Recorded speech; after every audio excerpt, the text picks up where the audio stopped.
You're listening to the Turing Podcast, a production of the Alan Turing Institute, the UK's National Institute for Data Science and Artificial Intelligence.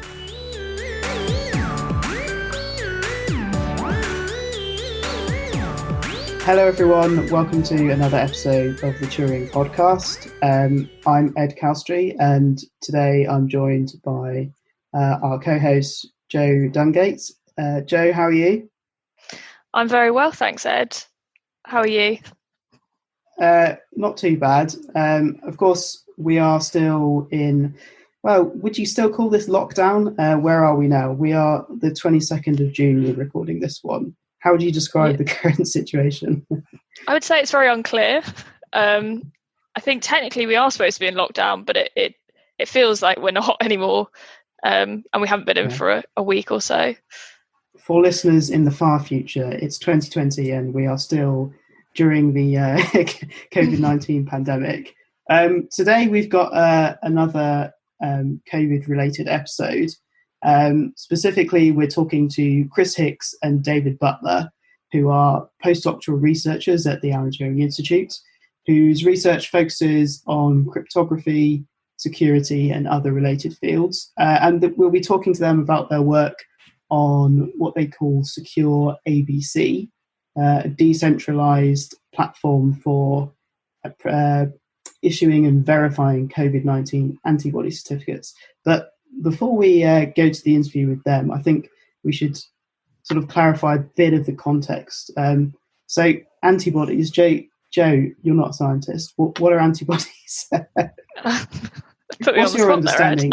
What's your understanding of what an antibody is? So my understanding is an antibody is something that your body has produced to, I suppose, protect you from a virus, and you normally get them once you've had a virus before.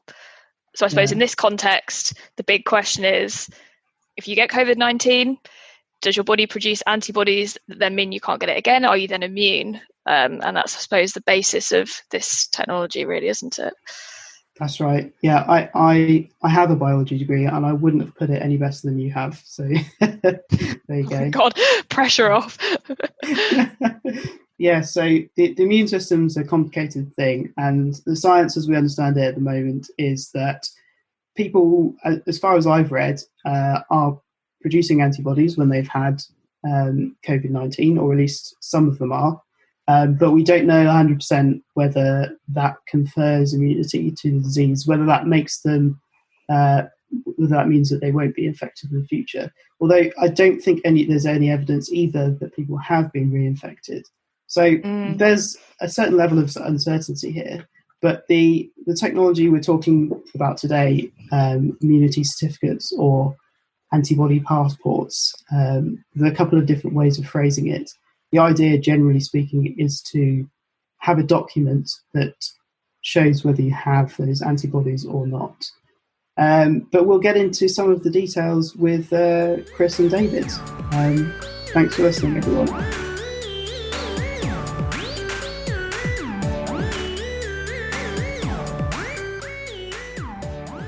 Hi everyone, today I've got Chris Hicks and David Butler here. Chris, how are you doing in this time of lockdown? Are you safe? Are you okay? I'm doing well, thank you. Yeah, I'm safe, well, enjoying the lovely weather. That's good to hear. David, how about you? Yeah, all doing good actually. I'm quite enjoying it. Maybe that's a bit of a controversial opinion, but I quite find, no commuting, nothing like that. You just get up, already in your office, get on with things. So I'm quite enjoying it actually. Yeah, I think you're the only person to not miss their commute. Yeah, you're certainly not the only one. I think we're a part of the luxury laptop class nowadays, aren't we? Well, exactly. Yeah, I think that's the point. We're very much dividing society. Yeah. So we'll have recorded an intro with both introducing both of you before this. But essentially, today we'll be chatting about Secure ABC, your decentralized privacy-preserving system for issuing and verifying COVID-19 antibody certificates. I'll kick off with, just So your paper talks about the concept of so-called immunity passports, or quote risk-free certificates. Can you first explain what the general idea of these things is? Which of you shall I go to first? Let's go to Chris first.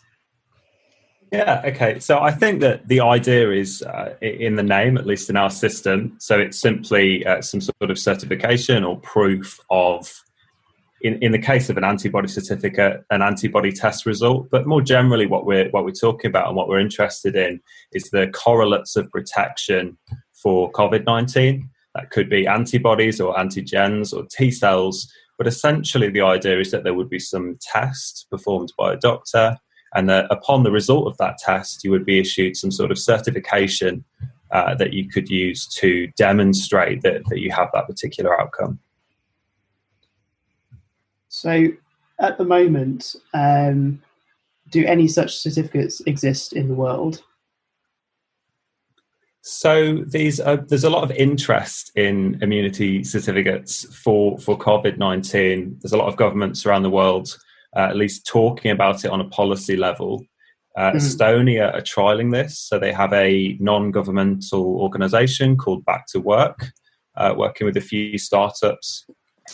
Chile are actually implementing this, although I've not heard much about that since last month. And I think PwC are working in Spain as well on trialing these things. So there's not I've not seen any complete implementation with any results on efficacy or anything like that yet. But there's a lot of early signs that these things are being actively sort of tested at the moment. But I think what we might see is that they're implemented more quickly in the private sector, to get people back to work, as Chris said, because it seems like the barriers to entry there are going to be less. For a government to roll this out, there are many sort of ethical and policy decisions that need to go through, whereas it seems like, for a big consultancy or a big firm with offices, maybe that's a more realistic use case, with its pros and cons, of course.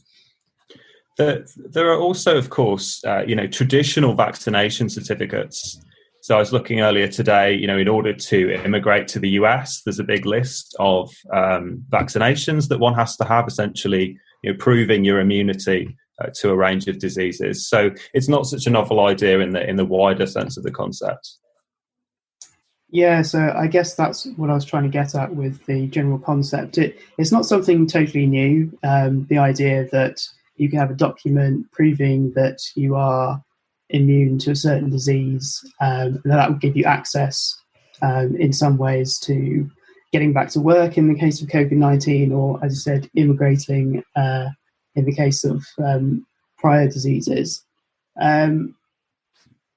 So what are some of the pros and cons that could emerge from a national government? Well, actually, David just mentioned private sector, but what are some of the pros and cons of either the government or companies adopting this kind of thing for COVID-19? So I think that the pros and cons, at least in the literature, there's been this sort of big debate about it. But the obvious big pro is this idea that we can stop the spread of the virus, this sort of big global problem that we're dealing with currently. So how do we do this? Well, if we only let people that we think are immune or are not carrying it or have some attribute that means they're not going to spread it, whatever the medics determine this attribute to be, if only those people are allowed out, then fantastic, the virus isn't going to spread. But the issue, the immediate con here, is that it's sort of discriminatory, right?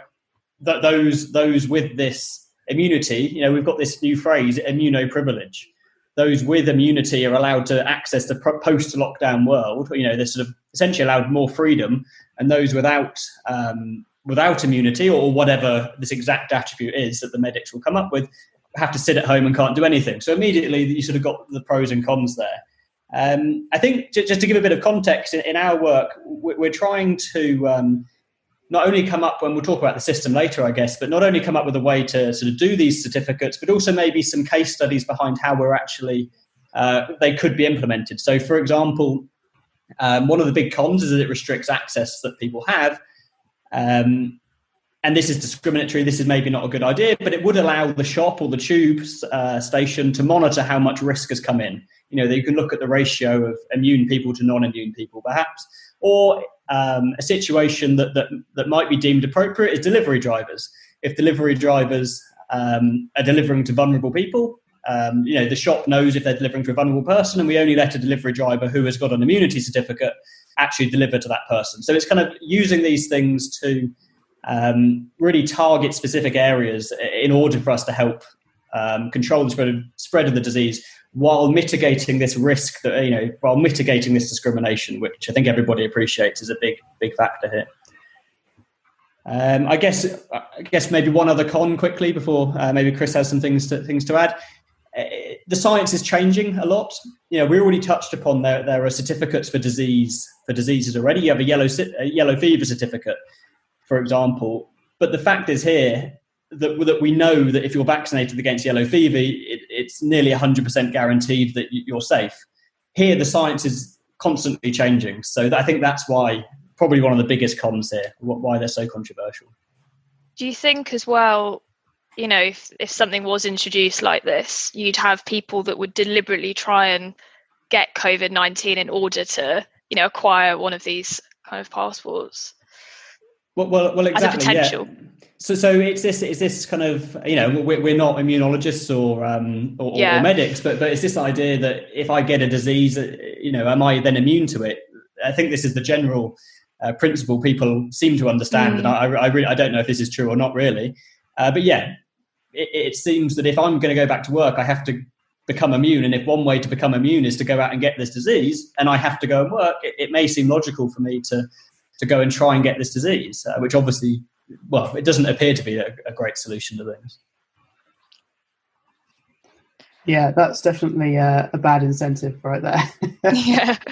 Yeah, with pubs reopening potentially this week, I mean, everyone likes to go to the pub, don't they? If restaurants and kind of more leisure, bodies start, applying this thing, people are quite keen to get back to normal life or whatever that is. So, well, I remember people saying right at the start of the pandemic, I definitely had at least one friend say, "Oh, I just want to get it. I want to get it over and done with." Right.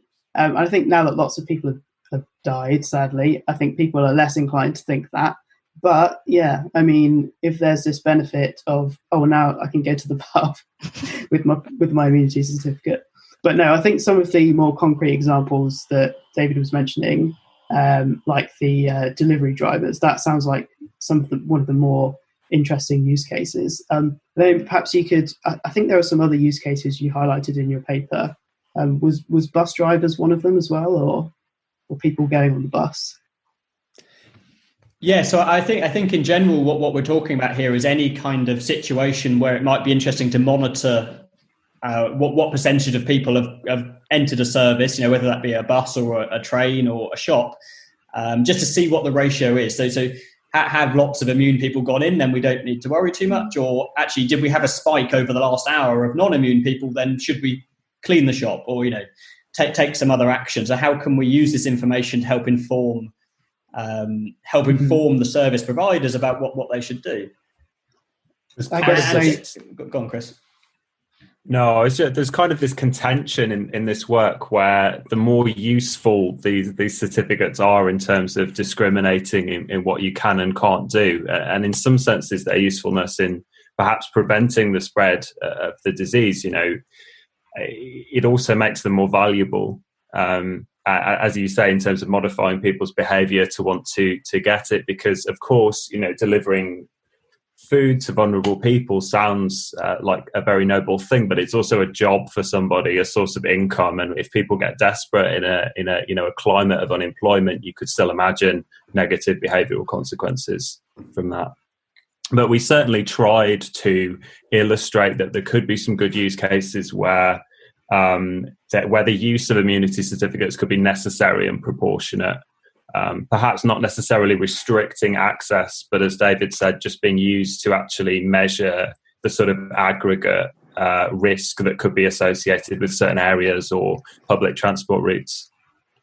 Yeah, perhaps monitoring things is one of the more beneficial angles to it, rather than granting or preventing access in that sense. That certainly sounds like that avoids most of the cons. Okay, well, so let's go now to a bit of what you yourselves have worked on. So tell us a bit about your secure ABC antibody certificate scheme, how it works, and in particular how healthcare providers, service providers and users would interact with one another. Yeah, so it's kind of a bolt-on, I suppose, for the sort of traditional, perhaps, vaccination or medical test scenario. So the idea is that you would go to your doctor and you'd have a test, perhaps for antibodies to COVID-19. And then if you get a positive test result, you'd be asked to provide a passport photograph to your doctor, to your healthcare provider, and they would generate a unique identity for your certificate number. And they would digitally sign that along with your photograph, name, and an expiry date. And they'd provide that to you. You could then go and download that certificate as a QR code, either as an app to show on your phone, or actually print it off on a piece of paper. So one of the key things that we were trying to tackle with this work was this idea of digital exclusion. So we wanted to make sure that regardless of whether or not people had access to technology, they would still be able to use this.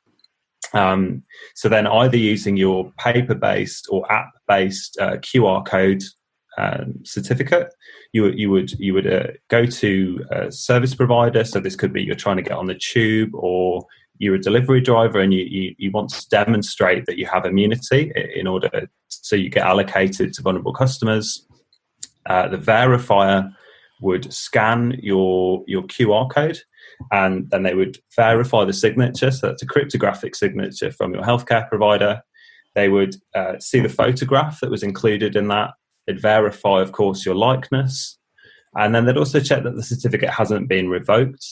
And so these unique certificate identity numbers that are included in each certificate, the healthcare provider maintains a list of those and essentially distributes revoked certificate numbers to the verifiers so that they can be revoked. And that, in that sense, we actually mimicked some work that's been done on the German electronic identity system, where they have it decentralized.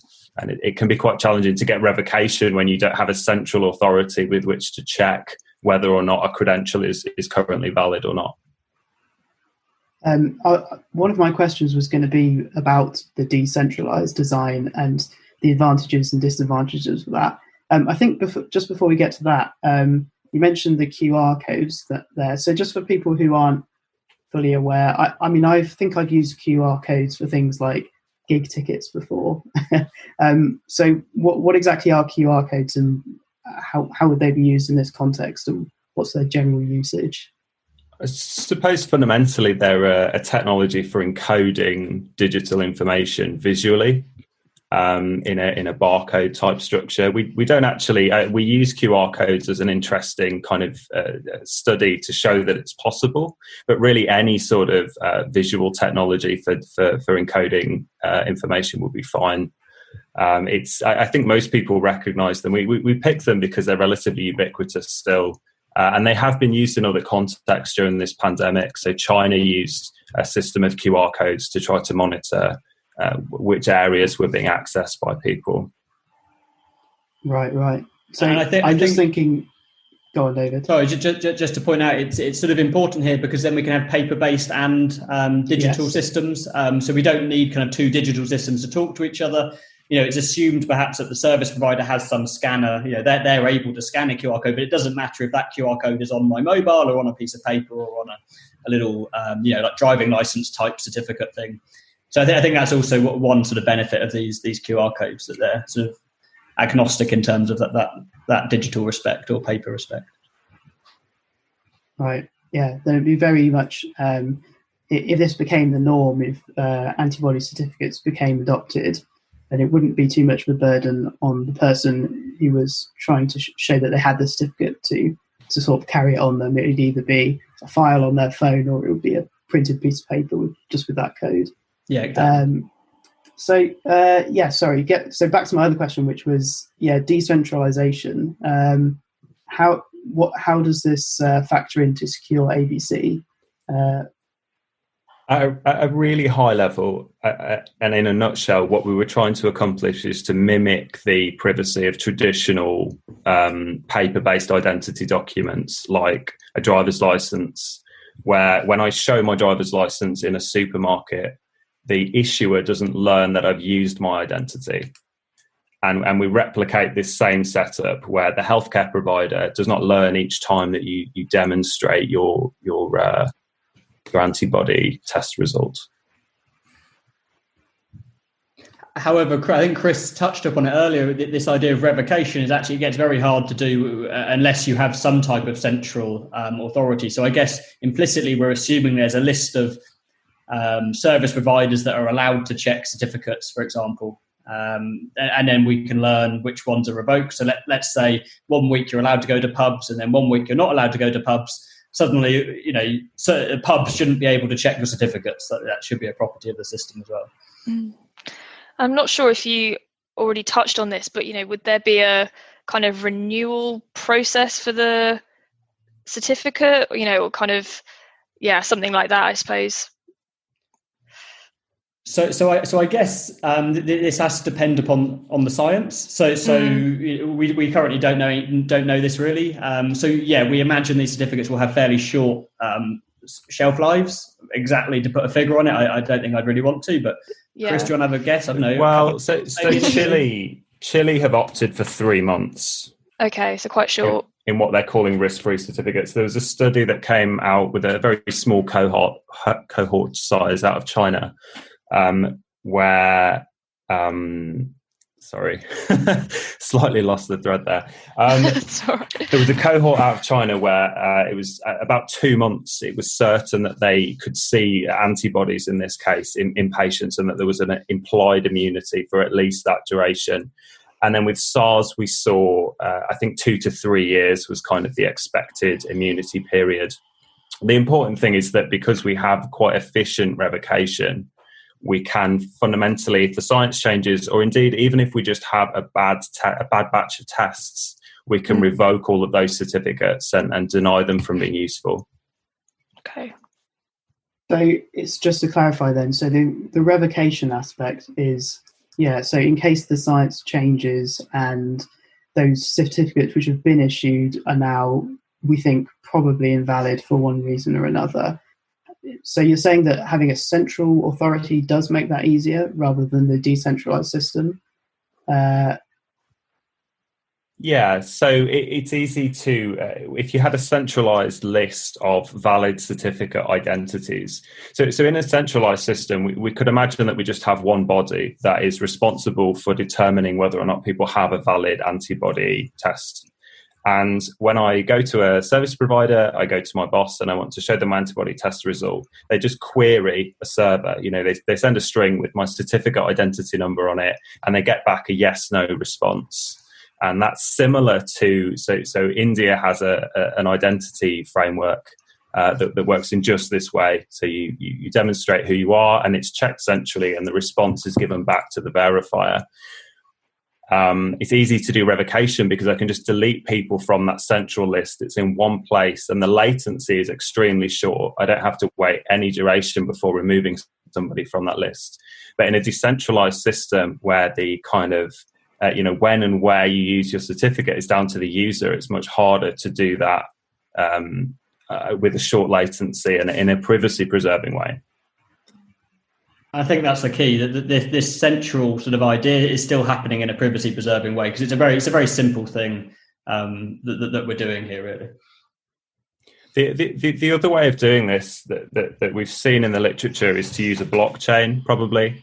So you could also put these certificate values in a blockchain, and then you can claim that because the blockchain is decentralized, that you don't suffer from the same issues. But there's still fundamentally a need to check each identity upon a blockchain every time that you validate somebody's certificate. And we think that there's a privacy risk associated with that. So how do we get around the privacy risks then? What are the steps that can be made to avoid those? I think the main thing is by just decentralising away from the healthcare provider or the issuer, that could be the government. You ensure then that each time you use your certificate, there isn't some central authority that learns of its usage.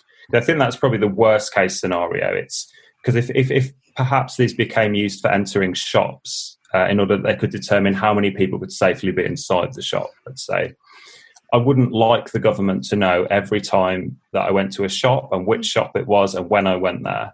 So the main decentralization element is just to do away with that. And because we cryptographically sign the credential, we use very simple cryptography, really. It's just that the authenticity of my credential can be verified without having the issuer online in that transaction. Then the only difficulty is revocation. But this can be solved relatively simply by just distributing lists of revoked certificates to all of the verifiers. And these revoked certificates all the certificates have these IDs that are essentially random. So you don't really learn, in layman's terms, you don't really learn anything about the certificate from the ID that it has. Okay, yeah. So it makes sense. So the reason you've gone for the decentralized approach is, for privacy reasons. So the issuer, e.g. the government or the NHS, I guess, doesn't know whenever some individual has used their certificate for whatever purpose it's going to be used for. Okay, so that's really interesting. I wonder if, do you have any opinions at all on, I know this is a little bit of a tangent, but the other technology that's in the news at the moment is the contact tracing system. And there seems to be a similar argument at play here for decentralized versus centralized systems. There's, I think I'm right in saying, correct me if I'm wrong, that the Google/Apple version is decentralized.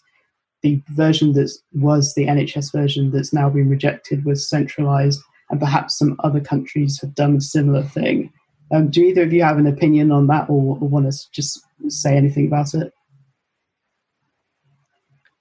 So, I mean, I'm happy to air my thoughts, but I think it needs to be, said that the literature on this is changing so quickly. So the likelihood of what we say today being exactly correct tomorrow is pretty, is unlikely. I think there are slight differences in the situations here, because in the context of contact tracing, there's lots of communication going on between users. So the thing that people are worried about is this creating this social graph. So basically, when I interact with you, Ed, and when I interact with everyone else, can the government or can some adversary create this graph? And this is not desirable.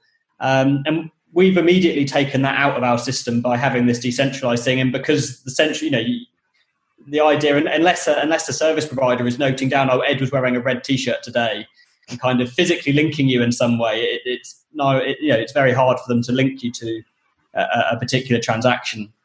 So I guess that's my sort of 2 pennies worth on that. I think the situations are subtly different. I certainly think that the situation we have with immunity passports is different to the one with contact tracing. I think there is a reasonable motivation for centralization in contact tracing, which is that if you're trying to stop the spread of COVID-19, it's very useful for epidemiologists to have a big graph of the spread of the infection, of who came into contact with who. It's really, really useful information, and I think that's why there has been a debate at all. However, with immunity passports, it's not evident that it would be useful for the government to learn when and why I'm going to a certain shop or going on a certain tube line. So I think that we can essentially eliminate that and not have to get roped into the debate that's quite heated with contact tracing. I guess it's this idea that the technique should only be used for combating COVID, and it shouldn't have these extra kind of features that possibly the government could misuse. So I guess that's the essential heart of, again, we're not ethicists, but that's the essential heart of the ethics debate here. We want to build technology that tackles the problem at hand and doesn't have unintended consequences. And I don't think it's quite as obvious how immunity passports, in this respect, there are lots of other cons, things that we have to mitigate, but in this respect, doesn't really apply. Okay, cool. So if the UK decided to implement secure ABC tomorrow, your version of the immunity passports, what would be the things that would need to happen to make it work, and what would the major obstacles be? Well, the short answer is lots. So I think maybe if we take a step back here to sort of provide our motivation for this work. Sure, go ahead. And then it might become clear. So we appreciate that lockdown is bad, and that then governments are considering any way to try and alleviate this sort of mess that we're in. Immunity passports are set to be one possible way that we can get out of this situation. There are lots of commercial solutions to offer these things, but the academic literature around it is relatively small, or at least was when we started this work. So our main motivation was to do a sort of academic analysis and produce a simple system that allows us, demonstrates that how we can do this securely, so that if somebody wants to implement this, we can say, look, here, we've thought about this problem, here's a solution. And now we did this proof of concept implementation, but I mean, scaling this up, I mean, Chris probably has some other thoughts on this, but the idea of it being ready to go soon is not, I don't think, realistic. I think that the technology to do this is very straightforward. We've not used any complicated cryptography. We've used a very, very simple, straightforward public key digital signatures. Probably the main thing that would be needed is a good legal framework saying how these can be used. We've had internal discussions about whether or not maybe immunity status, your immunity would become a protected status in the same way as age, race, or religion.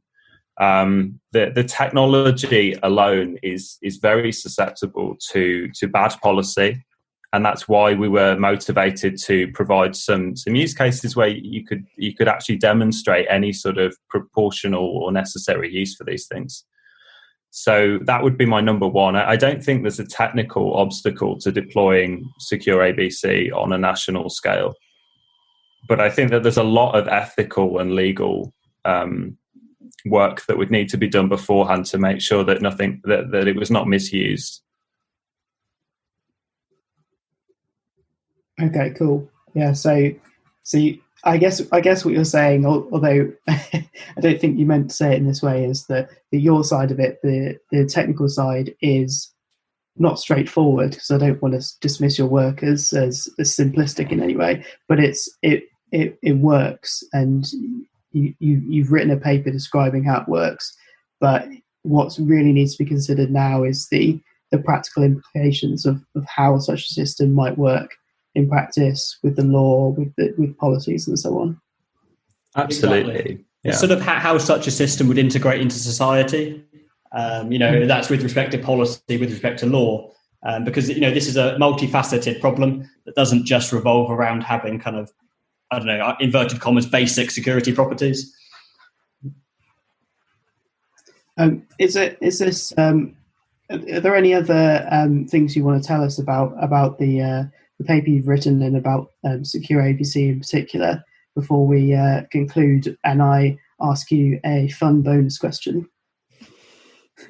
So, I mean, the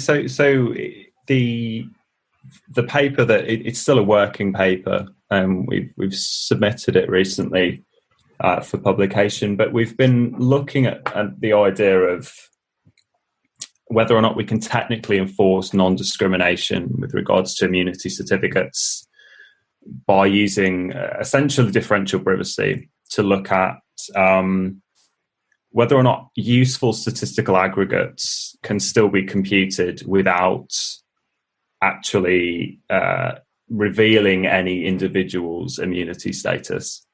It's quite speculative, but that's a kind of hint of some of the other things that we've been looking at in this area. So what exactly makes it speculative? Or what's because it's not clear epidemiologically how useful it is to understand these aggregate statistics in small spaces. And so, for example, it becomes there's a trade-off between technologies, between collectively beneficial techniques or technologies and those that benefit the individual. And once you start talking about aggregate statistics, I think that you're really looking at tools for the collective.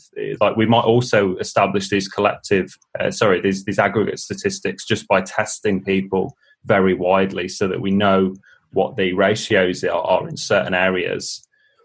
And so it becomes the work becomes very dependent on how useful those statistics become once you look at small spaces. For example, in a train carriage, is it actually useful to understand the proportion of people that could have immunity if it's sufficient that one person that's infectious would infect all of the people without immunity?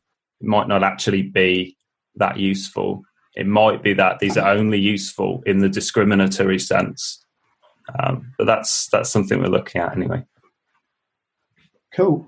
And I guess, sorry, just to add before you give us our bonus question, which I'm looking forward to. I guess what we've realised in this work is, we come from security backgrounds, or from that sort of standpoint, but this work really touches on many sort of facets of society, ethics, law. And at the Turing, we found some really cool people to have discussions with this about. So hopefully, as this work on goes, and potentially if immunity certificates, antibody certificates become more mainstream, we can promote a wider discussion. So I guess that's a sort of an advert slightly, but if people want to come and discuss things with us, tell us that our work is good or bad, or they don't really care, then that's really good, because I think that's one of the motivations of this, is that the academic community really needs to have a discussion around this, to offer solutions or thoughts on how such a process could be deployed if governments decide that they want it to be deployed. I think that's really important and was one of the main motivations.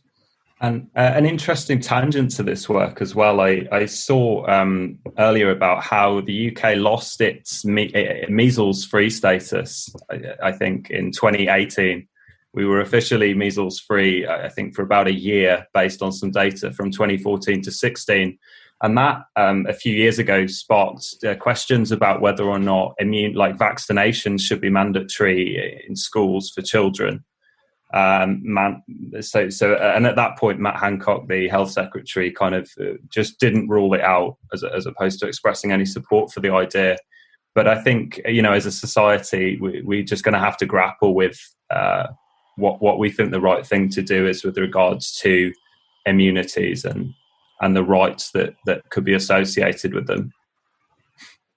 Yeah, and I suppose there's people want to kind of move out of lockdown. They want to kind of move out of this phase relatively quickly, or as quickly as possible. So I suppose there's potential dangers of kind of doing something too quickly, or not thinking through all the things that you've just spoken about, Dave. So it's really interesting.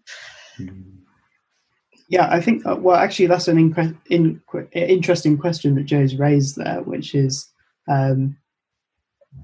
given that these kinds of discussions are happening in the midst of the pandemic, I mean, I guess it's been going on for quite a few months now, but is there a danger that we come up with these solutions too fast, or the time isn't taken to consider all of the possibilities, or is it in reality just a case that if we're talking about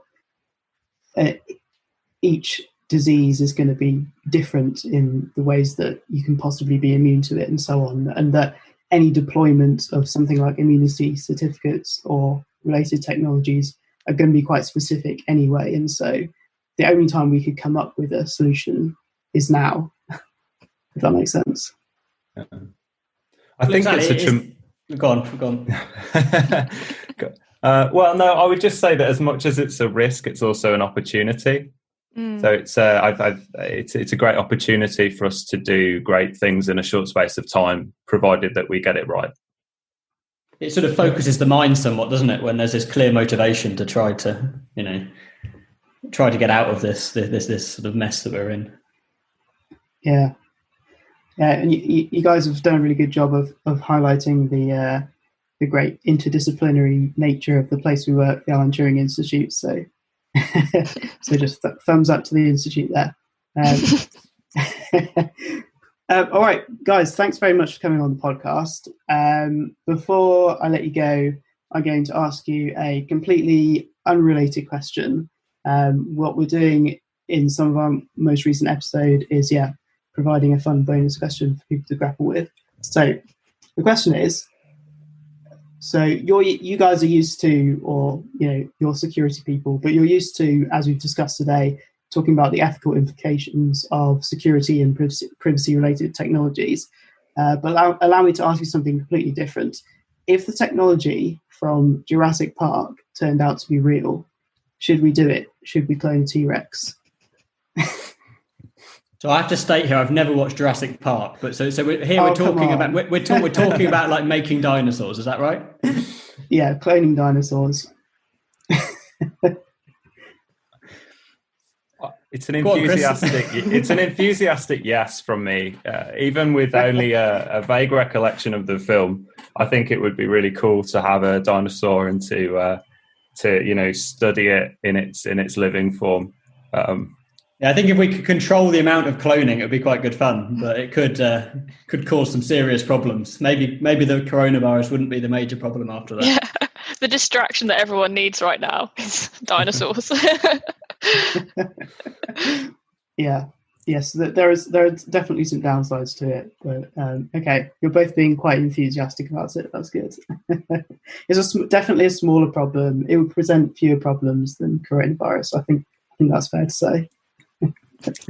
All right, guys. Strange timing as well, because I thought it was the virus that wiped out the dinosaurs in the first place. I could be wrong. I thought that was one of the. Well, Chris, it's because they didn't have secure ABC to help them out. They didn't have a chance. I've not heard that before. I mean, as far as I'm aware, most paleontologists agree that it was the meteor impact. I've never heard of a virus. Well, then clearly that's just something I've entirely fabricated on the spot. So let's just forget about that hypothesis. So immersed in the current pandemic, can't think of anything else. What else could it possibly be that kills them? That's what's killing us. So, all right. On that note, thanks very much for coming on the podcast, guys, and we'll leave it there. Thanks, Joe. Thanks, Ed. Oh, actually, before you go, let me ask, are either of you online? Do you have Twitter accounts? Where can people follow your work? Yeah, so we're both on Twitter. Do you want me to give the hashtag? Or? Yeah, I have absolutely no idea what my Twitter handle is. Given that I have about 3 followers, maybe we can increase my followers to get over the 10 mark. Yeah, I think mine's at Hixie, which is spelt, unfortunately, in a way that I'll have to spell it out. So HKSCY on Twitter. Right. And David, mine is at Dave T. Butler, but there's no E in the Dave. I don't know why. Probably that one was taken. I only made this a few days ago. I'm currently following 10 people, and I have 12 followers. That's a good ratio. Well, that is a good ratio. You'll have at least 13 after this. I heard it was quite cool. I heard it was quite cool to for really famous people to only follow one person. So maybe that's what I'll do. Maybe I'll reduce my people I follow to make it only one. To learn more about the work going on at the Alan Turing Institute, visit our website at turing.ac.uk. To get in touch with the podcast team if you have any questions or suggestions, email us at podcast@turing.ac.uk.